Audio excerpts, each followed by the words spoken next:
Laporan arus kas metode langsung menentukan arus kas keluar ke pemasok. Pada kesempatan ini, kita akan membahas cara menentukan arus kas keluar ke pemasok. Pembahasan diawali dengan cara menentukan arus kas keluar ke pemasok jika ada data pembelian dalam laporan laba rugi. Pembahasan ditutup dengan mendiskusikan cara menentukan arus kas keluar ke pemasok jika di laporan laba rugi menyajikan harga pokok penjualan. Cara menentukan uang kas yang dibayarkan ke pemasok atau supplier untuk pembelian barang dagangan.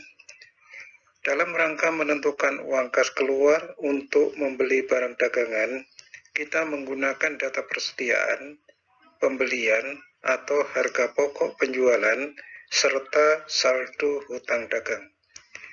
Jika kita membaca laporan laba rugi, ada dua kemungkinan yang kita temui. Yang pertama, di income statement sudah ada data pembelian barang dagangan. Hal ini terjadi jika perusahaan menggunakan sistem periodik, dan yang kedua, di income statement tidak ada data pembelian barang dagangan, yaitu jika perusahaan menggunakan sistem perpetual. Jika di income statement sudah ada data pembelian barang dagangan, hitung uang kas keluar untuk pembelian barang dagangan dengan cara pembelian atau kos barang yang dibeli ditambah hutang awal tahun dikurangi hutang akhir tahun. Jika di laporan laba rugi hanya terdapat informasi harga pokok penjualan, arus kas untuk membayar pembelian barang dagangan ke pemasok atau supplier dihitung dengan dua langkah. Langkah pertama, hitung pembelian dengan cara cost of goods sold atau harga pokok penjualan ditambah persediaan akhir dan dikurangi persediaan awal. Langkah kedua, hitung uang kas keluar dengan cara pembelian yang dihitung pada langkah pertama ditambah hutang awal dikurangi hutang akhir tahun. Atau langkah pertama dan kedua digabung dengan rumus cost of goods sold atau harga pokok penjualan ditambah persediaan akhir dikurangi persediaan awal ditambah hutang awal dikurangi hutang akhir. Menentukan arus kas untuk membeli barang jika sudah ada data pembelian dalam laporan laba rugi.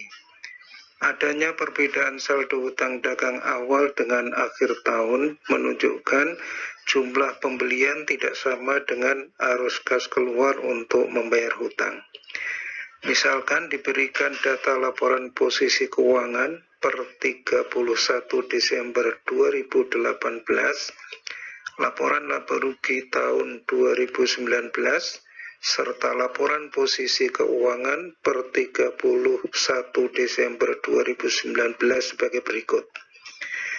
Terlihat di layar, hutang awal sebesar Rp400.000 dan hutang akhir tahun sebesar Rp500.000 serta pembelian sebesar Rp69.500.000.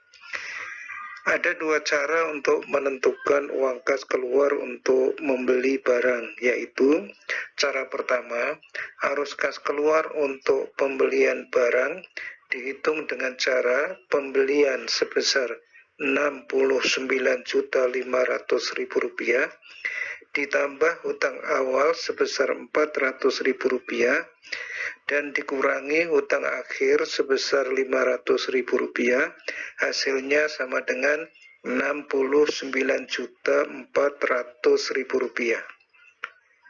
Dengan cara kedua, arus kas keluar untuk pembelian barang dihitung dengan cara pembelian sebesar Rp69.500.000 ditambah penurunan hutang atau dikurangi kenaikan hutang.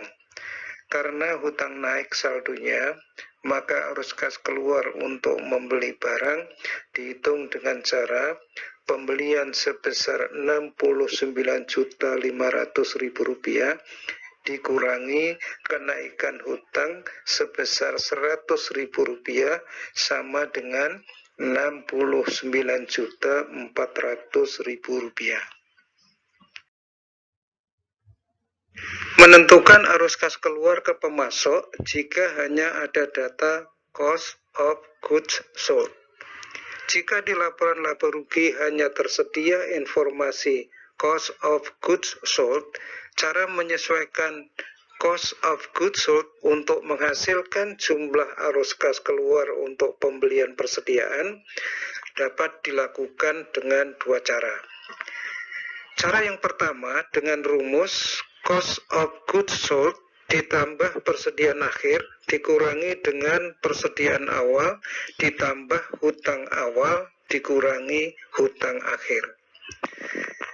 Harga pokok penjualan atau cost of goods sold ditambah persediaan akhir menunjukkan persediaan yang tersedia untuk dijual. Jika jumlah ini dikurangi dengan persediaan awal, maka hasilnya merupakan pembelian tahun yang bersangkutan. Jika pembelian ditambah dengan hutang awal tahun, maka hasilnya merupakan hutang yang pernah ada. Hutang ini ada yang dibayar sehingga mengakibatkan kas keluar, dan hutang yang belum dibayar merupakan saldo hutang pada akhir tahun. Sehingga jika jumlah hutang yang pernah ada dikurangi hutang pada akhir tahun, hasilnya menunjukkan pembayaran hutang selama tahun yang bersangkutan. Cara kedua dilakukan dengan cara cost of goods sold yang telah dilaporkan di laporan laba rugi ditambah dengan kenaikan persediaan atau dikurangi penurunan persediaan, dan selanjutnya ditambah penurunan hutang atau dikurangi kenaikan hutang. Berikut ini diilustrasikan cara menghitung kas keluar untuk pembelian barang jika di laporan laba rugi hanya tersedia informasi cost of goods sold. Ilustrasi menyesuaikan cost of goods sold menjadi arus kas keluar untuk membeli barang dagangan.